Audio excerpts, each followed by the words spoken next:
shooting an original First World War rifle with its original round. What else can a firearms history buff wish for at the 100-year anniversary of the great breakthrough on the Italian front at Caporetto? There were differences in the armament of the opposing forces, but all these rifles were capable of launching a projectile with enough killing power and accuracy to eliminate an enemy soldier up to 600 paces.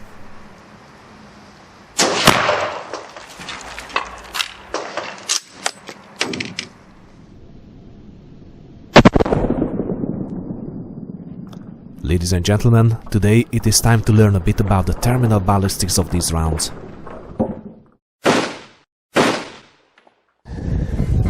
Hello YouTube, this is Capandball again, and this is an M95 rifle from the First World War. It's an Austro-Hungarian rifle. This is a long infantry version and in the original caliber 8x50R. And this is an original cartridge.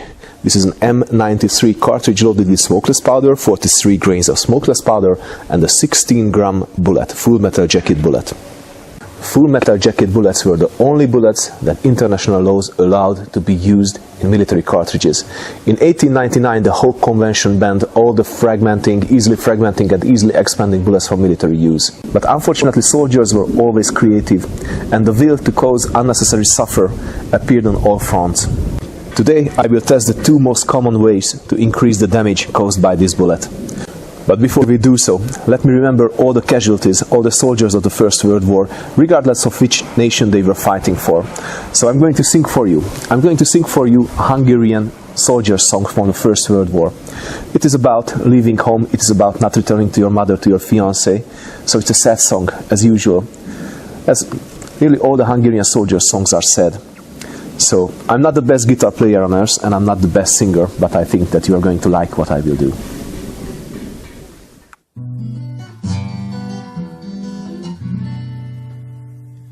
Kimegyek a doberdói harctérre, feltekintek a csillagos nagy égre. Csillagos ég, merre van a magyar hazám, merre sirat engem az édesanyám. Én Istenem, hol fogok én meghalni, hol fog az én piros vérem kifolyni. Itália közepében lesz a sírom, édesanyám, arra kérem, ne sírjon. Felteszem a levelem a postára, rátalál az édesanyám házára. Olvasd, anyám, vérrel írott levelemet, Doberdónál hagyom az életemet. Édesanyám, nem írok több levelet, puska golyó ütötte át szívemet.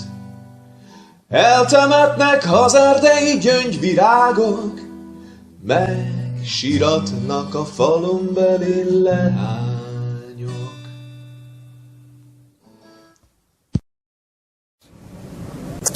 So let's move forward now with checking the terminal ballistic effect of different modified cartridges.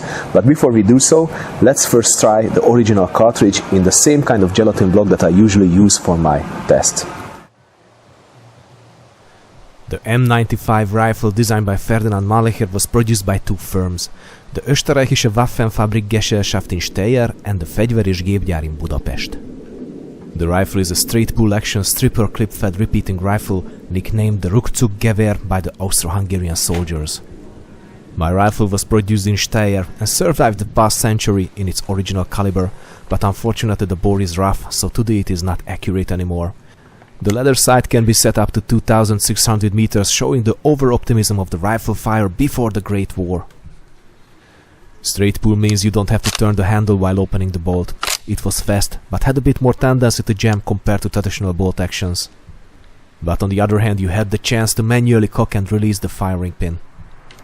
The rifle can only be fed by magazine clips holding 5 rounds. You can eject it using the small button in the trigger guard, but in normal use, the clip only falls out of the action when you spared your last shot. What?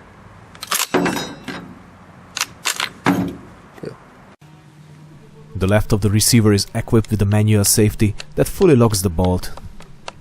Cocking the firing pin and moving the bolt is only possible when the switch is not engaged. Let's return now to today's project, the cartridges. These are original 8x50R M93 cartridges, and they were produced in Bulgaria in the early 1930s. 8 means that the diameter of the bullet is 8.15 mm, 50 means that the case length is 50 mm. The muzzle velocity of the 16-grain full metal jacket bullet was 620 meters per sec. Let's check the ballistic gelatin now. My gelatin blocks are mixed from 10 liters of hot water and 3 kilograms of normal food gelatin. What do you say?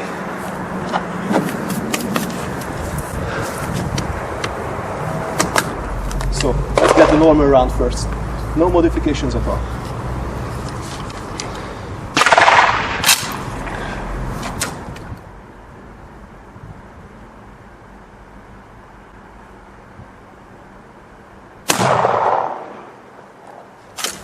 Well, what we see here is that it did penetrate. It did penetrate the block, and also it exited it. And if you check,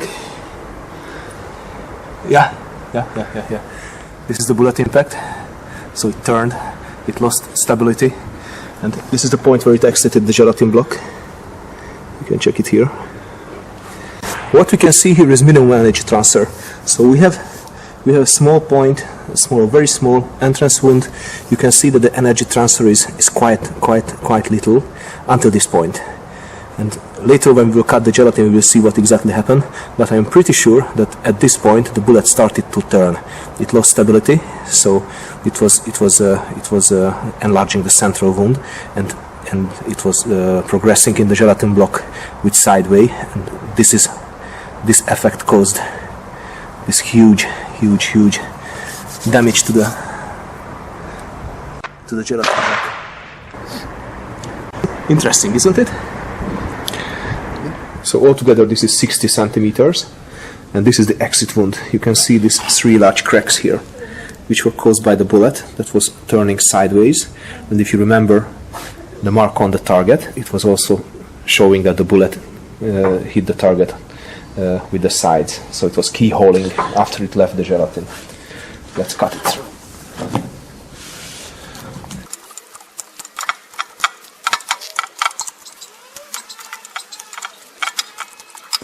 So, yes. Yeah, what we see here technically is that the bullet indeed did turn from this point. This point, you can see that the central cavity is just increasing dramatically, and also the shock wave is increasing because the energy transfer capability is increasing when the bullet is turning sideways. But we don't have any kind of fragments in the wound. A common and easy method for increasing the damage caused by this cartridge was to just remove the bullet from the case and return it backwards, reversing the bullet. Let's check this effect first.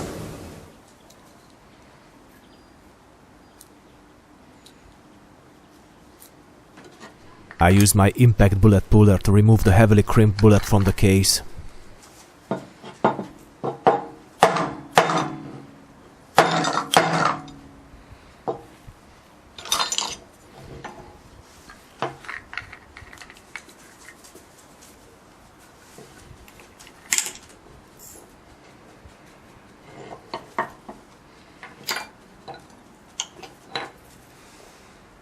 The round-nosed full metal jacket bullet has a lead core, and the bottom of the bullet is opened as usual.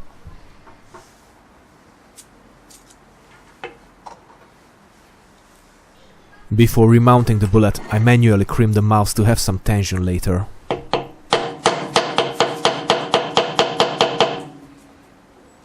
I am not sure if this is the same type of powder as the one that was used in the First World War, but the weight is the same for sure.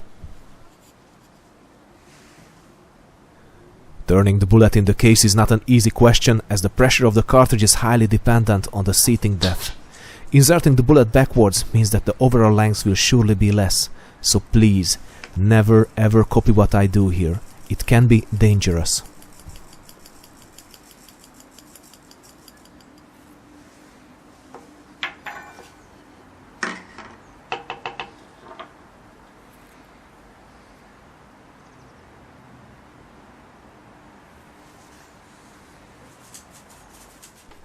The theory behind this method is increasing the energy transfer by having a flat impacting surface, while an open lead core will help rapid expansion as well.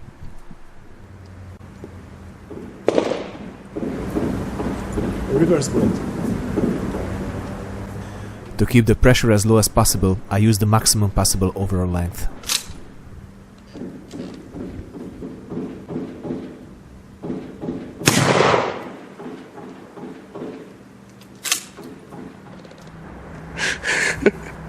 The first shot proved that the impact point of this cartridge is lower than the normal.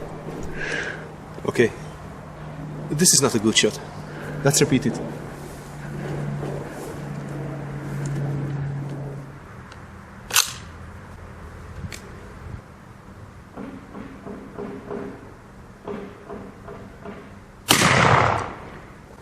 Now we have it. It's still not perfect. Let's try it again. Definitely sharpness are the dangerous. Yeah. Sharpness are thing.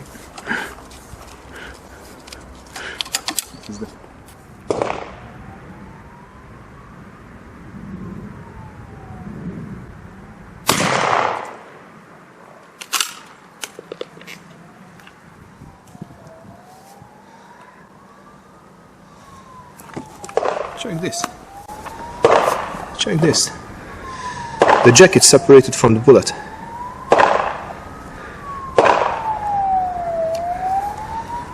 It's obvious, as you can see, that the bullet at the back is open, so you have the pure lead here. So the jacket just separated completely from the lead core. And let's see what happened inside the gelatin block. I think that the table also has a bad day today as well, but probably there's the lead core.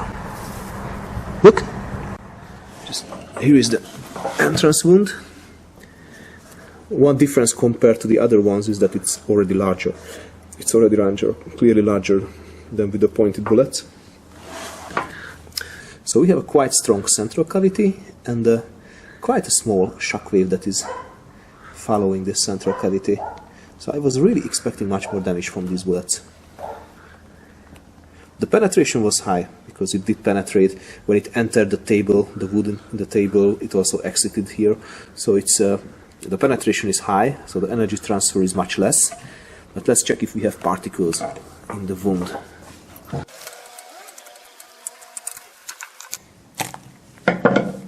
Yeah, we have a lot. We have a lot of particles here. Let's check. Here's a larger piece. Another common method was to open the point of the bullet by cutting a small X into the edge, into the point of the bullet. This will make it technically a modern hunting cartridge. Let's check how this works in the ballistic gelatin. I am a lazy guy, so instead of using a saw or a bayonet, I use my Dremel tool to cut a 2mm deep X into the point of the bullet.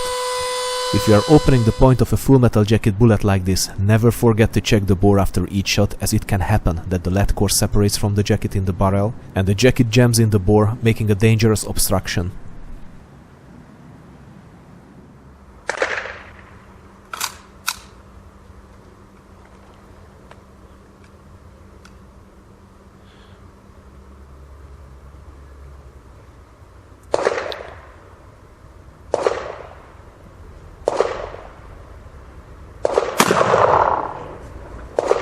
That was an excellent energy transfer.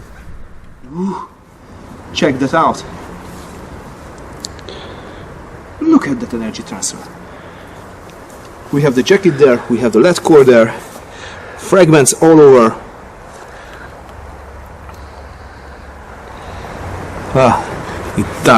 It absolutely does increase the damage of the bullet. You have seen for the first time that the bullet just went through, swept through both of the gelatin blocks. Okay, it turned, but you can easily say that the energy transfer was minimal. In this case, with only just cutting small X into the point of the bullet, we dramatically increased the damage. But in the case of the bullet, where we just cut an X into the point, you keep the accuracy, The impact point is nearly the same, so within the tactical distance of, let's say, 200 or 300 meters, I'm pretty sure that there are no such difference that you can miss a human-sized body, and still you have a dramatically larger damage to the enemy soldier. Okay. You can check the path of the bullet here from the upper part of the gelatin block. You can see that something separated here, whether if it is the lead core or the jacket. I think it is the lead core, and we have the jacket here. So the total penetration is around, let's say, 33-34 centimeters only, because of the beautiful energy transfer, and we are going to get the bullet.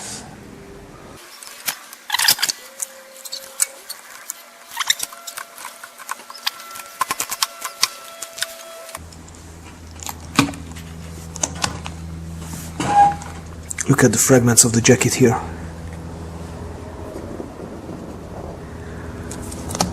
It does an ugly job. It does an ugly job. You can agree on that.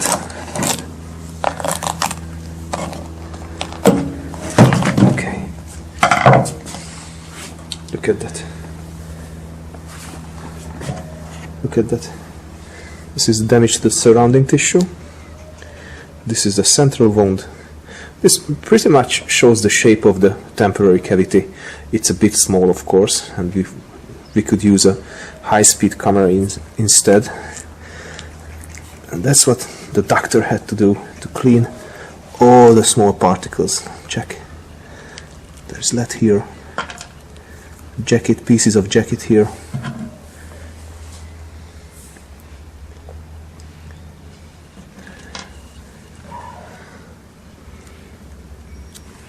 Let's get some more. Here is another particle of the bullet jacket. And of course, the main part is here, separated from the bullet core.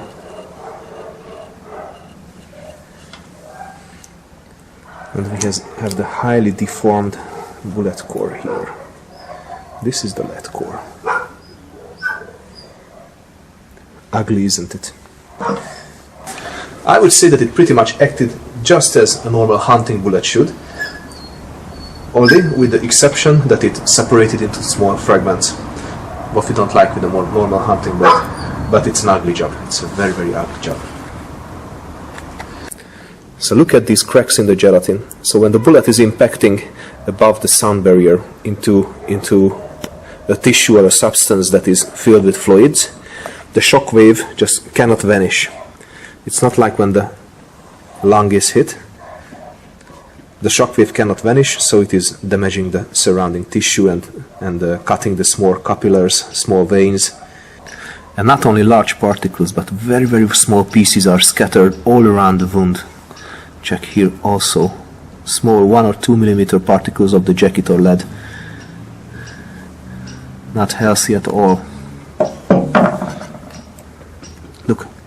Look there inside. Also here, small particle. Let's summarize what we just saw.